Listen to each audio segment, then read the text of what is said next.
Mari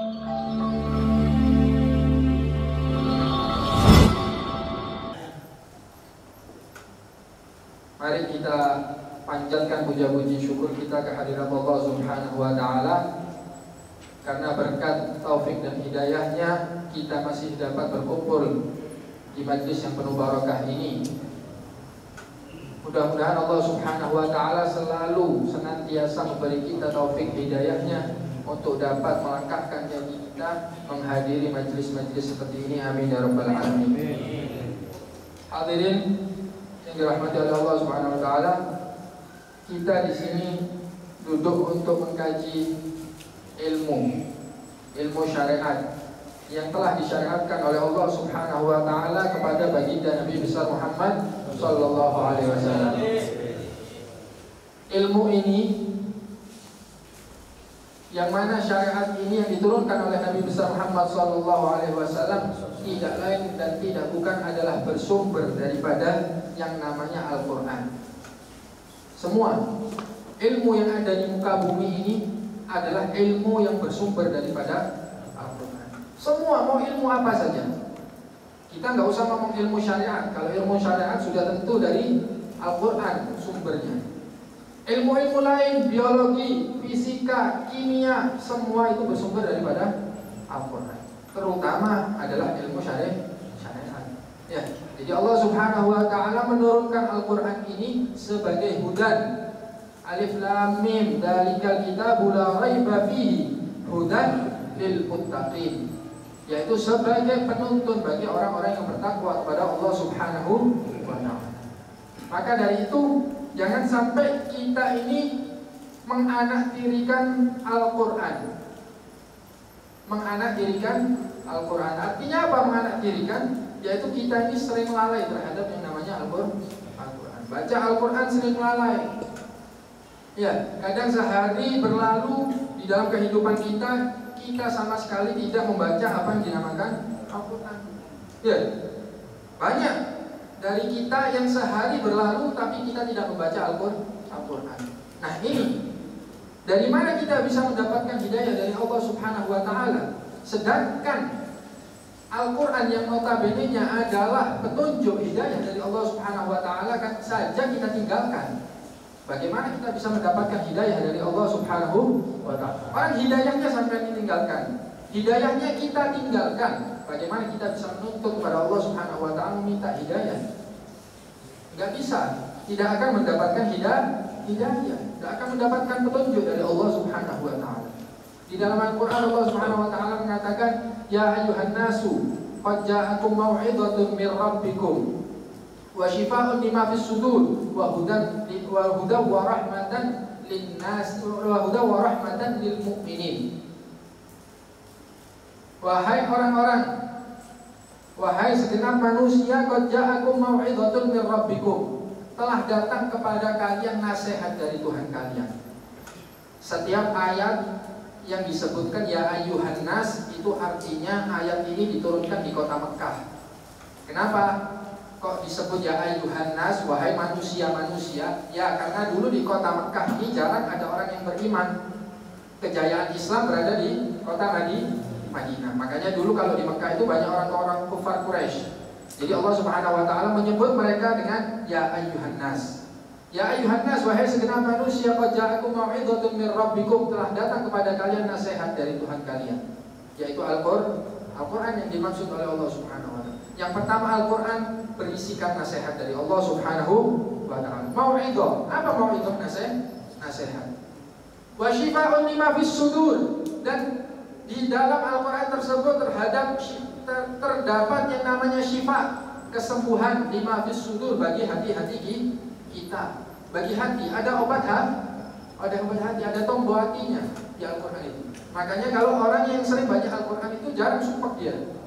Walaupun diteter kehidupan kayak apa susahnya, tidak bakal sumpah dia. Kenapa? Karena ada syifa lima fis sudur, ada obat bagi hati. Wa hudan wa rahmatun lil mu'minin. Nah, ini ada hudan, ada petunjuk dari Allah Subhanahu wa Ta'ala, wa rahmatun, dan rahmat. Tapi bukan untuk seluruh manusia. Untuk siapa? Lil mu'min. Kalau tadi mau'izah itu diperuntukkan untuk semua orang manusia. Nasihat bagi orang kafir, bagi orang mukmin yang mau mengambil nasihat bisa daripada Al-Quran. Tapi syifa, hudan, warahmah itu nggak bisa didapatkan oleh semua manusia kecuali orang-orang mukminin, kecuali orang-orang yang beriman kepada Allah Subhanahu wa Ta'ala. Makanya minta hudan, minta petunjuk sama Allah Subhanahu wa Ta'ala, minta rahmat dari Allah Subhanahu wa Ta'ala. Caranya gampang ya, Al-Quran itu tadi. Ya, sumpah baca Al-Quran, sakit baca Al-Quran, ngobati orang sakit dengan Al-Quran, semua ada di dalam Al-Quran. Apa saja.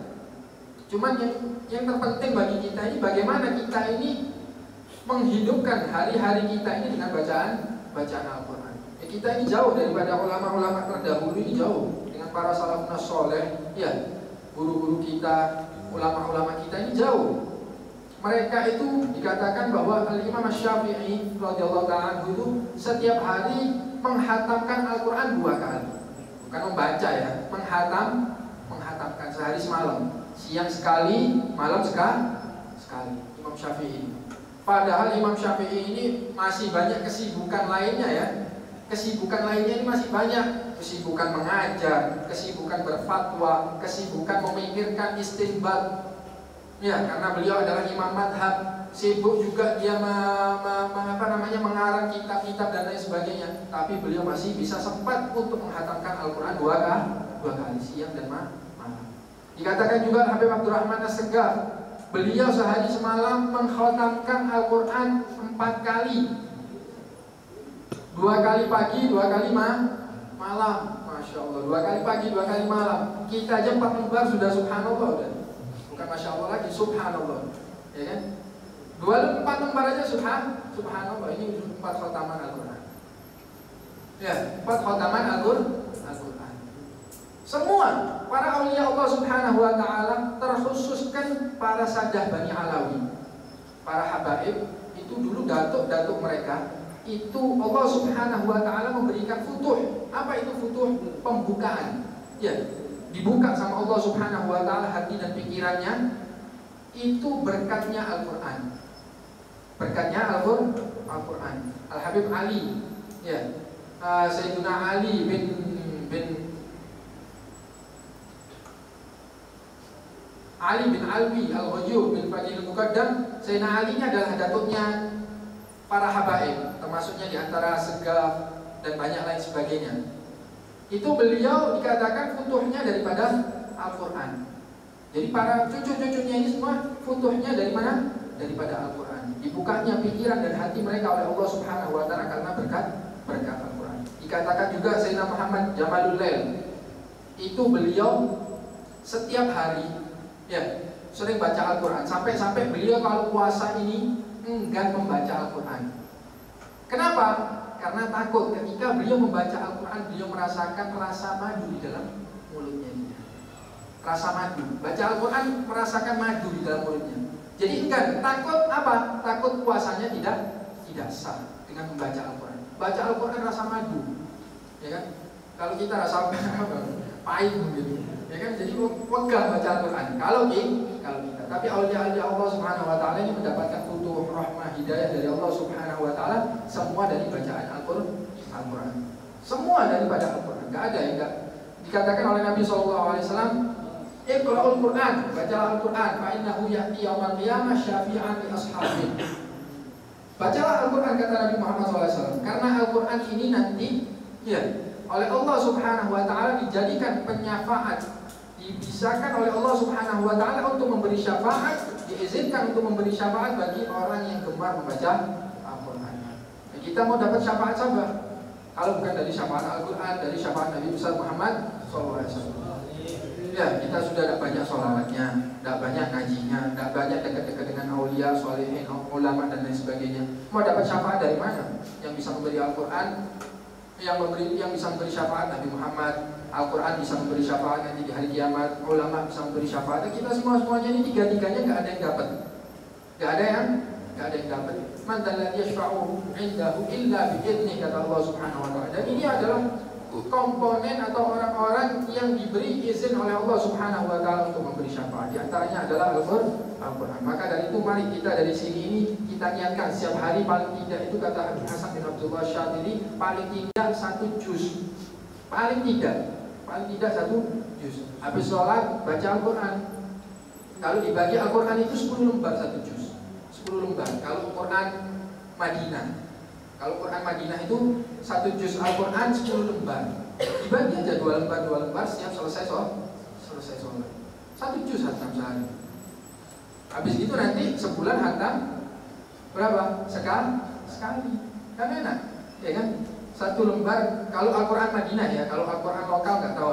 Kalau Al-Quran Madinah itu 1 juz 10 lembar. 10 lembar 1, 2, 3, 4, 10 lembar. Kalau dibagi 5 waktu sholat, setelah 5 waktu sholat jadi 2 lembar 2. Insya Allah sehari hatam 1 juz. Insya Allah sebulan hatam 1 kali khatmah. Maka dari itu mari kita ini kuatkan tekad kita. Mudah-mudahan Allah Subhanahu wa taala memberi kita taufik untuk selalu dapat membacakan Al-Quran, menjadikan Al-Quran ini sebagai panutan kita, ya, dan menjadikan Al-Quran ini sebagai penyafaat kita nanti di hari kiamat. Amin ya rabbal alamin. Melanjutkan pelajaran selanjutnya, yaitu tentang sholat jenazah.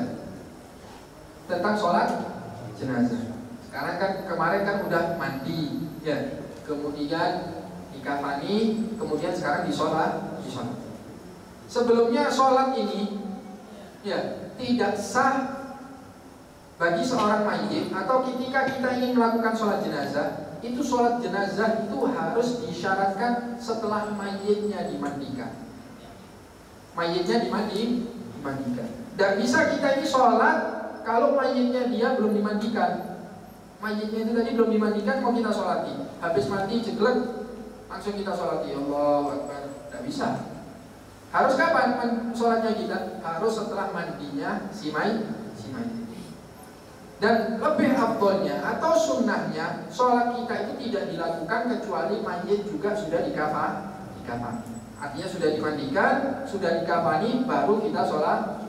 Dan itu yang biasanya kita kerjakan kan, kalau ada jenazah disolati setelah dia dimandikan dan dikafani.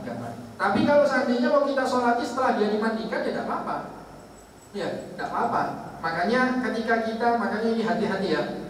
Ketika kita memberi kabar kepada keluarga kita, atau kita diberi kabar oleh orang lain misalnya, kita diberi kabar oleh orang lain bahwa ada kematian, kita itu jangan langsung sholat. Jangan langsung sholat ghaib. Ya kan, kalau nggak ada jenazahnya kan sholat ghaib. Jangan langsung sholat. Harus kita pastikan dulu mayit ini, jenazah ini sudah dimandikan atau belum. Kalau sudah kita pastikan dia sudah dimandikan atau sudah dikafani, baru kita sholat. Ya, baru kita sholat. Kenapa? Karena tadi syarat sahnya sholat terhadap mayit itu harus setelah dimandikan dan afdolnya sudah dikafani juga. Paham ya? Kemudian sholat jenazah ini bukan seperti sholat pada umumnya. Sholat jenazah ini dilakukan dengan 4 takbiran saja. 4 kali takbir. 4 kali takbir, Allahu Akbar, 4 kali takbir. Nah, kalau sholat lain kan ada rukuk, ada sujud dan lain sebagainya. Kalau sholat jenazah kan nggak ada, cuman ada takbirnya saja. 4 kali. Setelah takbir pertama, atau pertama niatnya, bagaimana niatnya? Niatnya adalah kalau dia imam, ya, dia bisa menyebutkan seperti ini. Kalau jenazah di depannya, kemudian dia jadi imam, dia bisa mengatakan seperti ini: usolli ala hadzal mayyit. Saya mensolati, saya niat sholat terhadap mayyit ini. Ya, 4 takbirat, bukan 4 rakaat ya. 4 takbirat.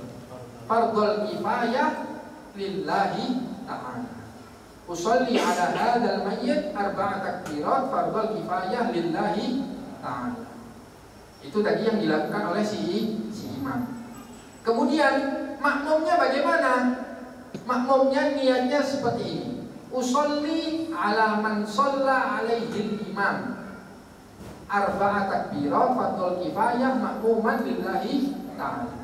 Usolli, saya niat sholat, ya, alaman terhadap seseorang, shalla alaihi imam, terhadap orang yang disolati oleh imam. Imam kita kan tadi sholatnya niatnya saya sholat terhadap mayit ini, ya kan? Kemudian kita yang makmum yang di belakang niatnya seperti apa? Saya sholat terhadap orang yang disolati oleh imam. Usolli ala man sholla alaihil imam arba'a takbirat fardhul kifayah lillahi ta'ala. Paham? Makanya itu perlu dihafalkan ya. Perlu dihafalkan ini sholat jenazah. Percuma kalau takbir Allahu Akbar tanpa ada niatnya tidak diterima sama Allah Subhanahu wa taala. Karena niat penting. Ya, innamal a'malu binniyat. Semua amal itu tergantung niatnya. Kalau niatnya benar, ibadahnya benar. Kalau enggak ya enggak benar. Makanya itu hati-hati. Kita sebagai makmum gimana niatnya? Usolli ala man shalla alaihil imam arba'a takbirat fardhul kifayah lillahi mahmuman lillahi ta'ala. Itu tadi niatnya kita ngikuti sholatnya imam. Itu tadi ya, paham ya? Cara niat imam dan cara niatnya makmum. Kemudian imam ini ketika ingin mensolati posisinya ini di mana? Paham? Kalau posisi mayitnya atau posisi jenazahnya, otomatis kepalanya berada di utara dan kakinya berada di selatan. Paham? Kepalanya di utara dan kakinya berada di selatan. Nah, posisinya imamnya ini di mana? Apakah di sebelah kakinya, di depan di kakinya, atau berada di perutnya, atau berada di kepalanya? Posisinya imam itu di mana? Nah, kalau jenazahnya laki, maka posisi imamnya itu berada di kepala si mayit. Paham? Artinya di sebelah sini. Saya misalkan ini adalah jenazahnya. Ya, meja ini ada di belakang sana. Posisinya imam mana? Kiblatnya sana. Posisinya imam berada di sebelah sini. Di kepala si mayit. Kalau si mayitnya laki. Kalau si mayitnya perempuan, berada di tengah-tengah. Tengah-tengah tubuh daripada jenazah tersebut. Paham ya? Jangan ada di kaki. Diketahui orang nanti. Ya kan? Jangan ada di kaki. Paham ya? Jadi kalau laki berada di kepala si mayit, kalau perempuan berada di tengah-tengah si mayit. Kemudian setelah takbir pertama, ya setelah takbiratul ihram, apa yang kita baca? Yang kita baca adalah surat Al-Fatihah. Ya, boleh pakai ta'awudz, boleh. Disunahkan untuk membaca ta'awudz. A'udzu billahi minasyaitonir rajim. Kemudian Al-Fatihah. Bismillahirrahmanirrahim. Alhamdulillahirabbil alamin. Enggak usah baca doaul iftitah. Karena apa? Karena doa iftitah atau Allahu Akbar kabira walhamdulillahi katsira wa subhanallahi bukratan wa asila itu tidak disunahkan di dalam sholat jenazah. Jadi yang disunahkan cuma ta'awudz saja. Sedangkan surat Al-Fatihah wajib atau sebagai rukun daripada sholat jenazah. Jadi Allahu Akbar langsung a'udzubillahi minasyaitonir rajim. Bismillahirrahmanirrahim. Alhamdulillahirabbil alamin. Ya, untuk imamnya juga tidak disunahkan mengeraskan suaranya ya. Bismillahirrahmanirrahim, enggak usah. Kemudian sampai waladhdallin amin, selesai. Kemudian takbir kedua. Paham? Rukunnya kemudian adalah takbir kedua. Nah, di takbir kedua ini kita membaca apa? Kita wajib membaca sholawat terhadap Nabi Muhammad SAW. Allahumma sholli ala sayyidina Muhammadin wa ala ali sayyidina Muhammad. Atau cukup seperti ini, Allahumma sholli ala Muhammad, boleh. Yang penting sholawat terhadap Nabi Muhammad SAW. Yang penting sholawat, karena rukunnya itu cuma sholawat kepada Nabi Muhammad SAW. Mau pakai sighah apa saja, mau pakai sholawat apa saja boleh. Mau pakai sholat fatih, mau pakai sholat apa namanya, sholat taj, ya. Mau terserah, mau sholawat apa saja terserah. Tapi yang paling afdol yaitu atau yang disunahkan membaca sholawat Ibrahimiyah. Allahumma sholli ala sayyidina Muhammadin abdika wa rasulika nabiyil ummi wa azwajihi wa dzurriyyatihi kama shallaita ala sayyidina Ibrahim wa ala ali sayyidina Ibrahim wa barik ala sayyidina Muhammadin abdika wa rasulika nabiyil ummi wa ala alihi wa azwajihi wa dzurriyyatihi kama barakta ala sayyidina Ibrahim wa ala ali sayyidina Ibrahim fil alamin innaka Hamidum Majid. Itu tadi sholawat Ibrahim. Dan itu yang paling afdol ketika kalau kita membaca sholawat di rakaat atau di takbir yang kedua. Kemudian setelah sholawat, rukun setelahnya adalah membaca atau takbir yang ketiga. Di takbir yang ketiga ini kita membaca doa terhadap si mayit. Doa apa saja boleh. Paham? Doa apa saja boleh. Tapi doa yang warid adalah Allahumma ighfir lahu warhamhu wa'afihi wa'fu anhu. Banyak ya doa ini, banyak sekali. Kalau mau doa banyak. Bahkan yang warid pun dari Nabi SAW itu banyak. Ya. Allahumma ighfir lahu warhamhu wa'afihi wa'fu anhu wa akrim nuzulahu wa wasi' madkhalahu wa naqqihi minal khataaya kama yunqqa thawbul abyadu minad danas. Semua banyak. Paham? Sangat banyak. Tapi yang penting adalah doa terhadap si mayit. Yang biasanya kita amalkan ya kalau kita terlalu susah untuk membaca doa, yaitu tadi Allahumma ighfir lahu warhamhu wa'afihi wa'fu anhu. Itu kalau mayitnya laki. Kalau mayitnya perempuan, Allahumma ighfir laha warhamha wa'afiha wa'fu anha. Ya. Kemudian kalau mayitnya banyak atau salat ghaib banyak, Allahumma ighfir lahum warhamhum wa'afihim wa'fu anhum. Itu tadi doa terhadap si mayit. Kemudian setelah membaca doa untuk mayit, takbir yang keempat. Takbir yang keempat ini setelah takbir tidak ada bacaan yang diwajibkan. Setelah takbir keempat tidak ada bacaan yang diwajibkan. Istilahnya kalau setelah takbir keempat mau diem saja juga boleh. Ya, kemudian setelah takbir keempat salam. Tapi takbir keempat ini ada doa yang warid dari Nabi SAW. Apa? Allahumma la tahrimna ajrahu wa la taftinna ba'dahu waghfir lana. Itu kalau mayitnya laki. Kalau mayitnya perempuan, Allahumma la tahrimna ajraha wa la taftinna ba'daha waghfir lana walaha. Ya, itu tadi doa yang warid dari Nabi SAW. Mau diem juga gak apa-apa. Setelah takbir keempat mau diem gak apa-apa. Setelah itu baru salam. Nah sekarang saya mau artikan doa yang setelah takbir ketiga. Allahumma ighfir lahu, ya Allah ampunilah dia. Warhamhu, rahmatilah dia. Wa'afihi, berilah keselamatan bagi dia. Wa'fu anhu, dan maafkanlah dia. Untuk doa setelah takbir yang keempat, Allahumma la tahrimna ajrahu, ya Allah janganlah kamu atau engkau wahai Allah Subhanahu wa ta'ala mengharamkan pahala-pahala dia terhadap kami. Artinya minta berkah daripada si mayit. Allahumma la tahrimna ajrahu wa la taftinna ba'dahu, janganlah kau memberi fitnah setelah kematian dia. Ya, jangan diberi fitnah. Maksudnya apa? Kita mendoakan supaya dia selamat, kita juga selamat. Jangan diberi fitnah ya Allah Subhanahu wa ta'ala setelah kematian dia. Fitnah itu seperti apa? Banyak. Ya, setelah dia meninggal, artinya misalnya keluarganya banyak cekcok, banyak rebutan warisan dan lain sebagainya. Nah ini kita minta keselamatan dari itu semua, daripada fitnah setelah kematian dia. Wala tahrimna wala taftinna ba'dahu waghfir lana walahu. Ya Allah ampunilah bagi kami dan bagi dia. Minta doa sama Allah Subhanahu wa ta'ala. Setelah itu setelah takbir keempat salam.